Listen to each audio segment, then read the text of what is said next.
కడప జిల్లాలో డ్రైవర్ జోడో యాత్ర మొదలుపెట్టాం. అదే భాగంగా ఈరోజు పులివెందులకు రావడం జరిగింది. డ్రైవర్ జోడో యాత్ర సందర్భంగా డ్రైవర్ జోడో యాత్ర ఎందుకు చేస్తున్నామంటే మేమంతా చాలా ఇబ్బందుల్లో ఉన్నాం, చాలా కష్టాల్లో ఉన్నాం. అనేక సమస్యలు మాకు డ్రైవర్లకు ఉన్నాయి.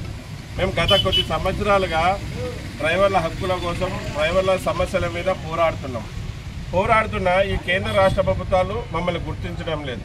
గుర్తించకపోవడానికి కారణం ఏమంటే మాలో యూనిటీ లేదని, మేమంతా ఐక్యత లేదని ఈ కేంద్ర రాష్ట్ర ప్రభుత్వాలు మమ్మల్ని డ్రైవర్లని చాలా చిన్న చూపిస్తున్నారు.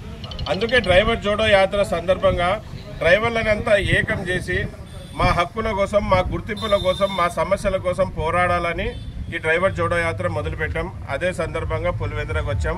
మళ్ళీ దాదాపుగా మా డిమాండ్స్ 18 ఉన్నాయి.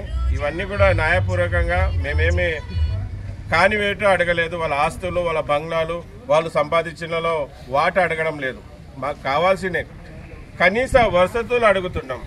మళ్ళీ ఈ కేంద్ర రాష్ట్ర ప్రభుత్వాలకి ఎంతో ఆదాయం తెస్తూ, అలాగే ప్రజలకు నిత్యమైన అత్యమైన వస్తువులు వాళ్ళ దగ్గర చేరుస్తూ, అలాగే ఎంతో భద్రతగా ప్రయాణికులకు, యాత్రికులకు వాళ్ళ గమ్యస్థానానికి చేస్తూ మళ్ళీ తీసుకొని వస్తున్నాం. మళ్ళీ ఇంత సేవ చేసే డ్రైవర్ కంటూ గుర్తింపు లేదు. అంటే గుర్తింపు అంటే మాకు ఎలాగంటే ఒక డ్రైవర్స్ డేగా కావాలంటున్నాం. మళ్ళీ బార్డర్లో సైనికుడు ఎంత ముఖ్యమో వాళ్ళ ప్రదేశాల్లో డ్రైవర్ కూడా అంతే ముఖ్యం. అటువంటి డ్రైవర్ని గుర్తించడం లేదు. మీరు చాలా డేలు ఇచ్చారు, చాక్లెట్ డే అని, ఫ్లవర్ డే అని, లవర్స్ డే అని, మమ్మీ డే అని, డాడీ డే అని.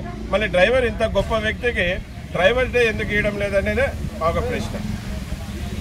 మళ్ళీ అలాగే లైసెన్స్ ఆధారంగా బతికే డ్రైవర్లు అనుకోకుండా ప్రమాదంలో కింద చనిపోతే అతని కుటుంబానికి 20 లక్షల రూపాయలు అచ్చరాలు ఇవ్వాలి. అలాగే ఆ కుటుంబంలో చదువుకున్న వాళ్ళకి ప్రభుత్వం ఉద్యోగం కల్పించాలి. మళ్ళీ 20 లక్షలు అనేది ఎక్కువేం కాదు. మన గుజరాత్లో ఫ్లైట్ యాక్సిడెంట్ చనిపోయిన వాళ్ళకి 1 కోటి రూపాయలు ఇచ్చారు. అలాగే కొన్ని చోట అట్లా ప్రమాదవస్తు చనిపోయిన వాళ్ళ పిల్లలకి ఉద్యోగాలు ఇస్తున్నారు. మళ్ళీ దేశ సేవ చేస్తూ ప్రమాదవస్తు చనిపోయిన డ్రైవర్కి 20 లక్షలు ఇవ్వడంలో బాధ ఏంటి? అలాగే యాక్సిడెంట్లు అయ్యి కాళ్ళు చేతులు పోగొట్టుకున్న డ్రైవర్లకు కూడా 10 లక్షల రూపాయలు ఇవ్వాలి. అనేక డిమాండ్స్ ఉన్నాయి. అలాగే ముఖ్యంగా మేము కోరుకునేది ఏమంటే హైవేలలో, నేషనల్ హైవేలలో, పట్టణాలలో, పుణ్యక్షేత్రాలలో, జిల్లాలో డ్రైవర్లకు విశ్రాంతి గదులు కేటాయించాలి. డ్రైవర్లు విశ్రాంతి తీసుకోలేని కారణంగా, బండ్లలో నిద్రపోతున్న కారణంగా చాలామంది డ్రైవర్లు గుండెపోటు వచ్చి, హార్ట్ అటాక్ వచ్చి చనిపోతున్నారు.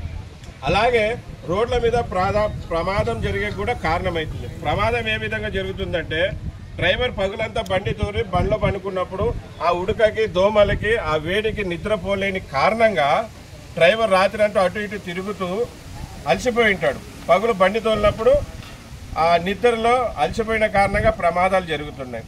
అలాగే బండ్లో పండుకుంటే కూడా హార్ట్ అటాక్ వస్తుంది. ఇవంతా ప్రభుత్వం దృష్టిలో పెట్టుకొని డ్రైవర్లకు విశ్రాంతి గదులు కేటాయించాలి. అలాగే మా డ్రైవర్లకు కార్పొరేషన్ ఏర్పాటు చేయాలి. డ్రైవర్లకు వెరిఫైల్ బోర్డు ఏర్పాటు చేయాలి. ఊరికి, సిటీకి దగ్గరలో డ్రైవర్ కాలనీ ఇవ్వాలి.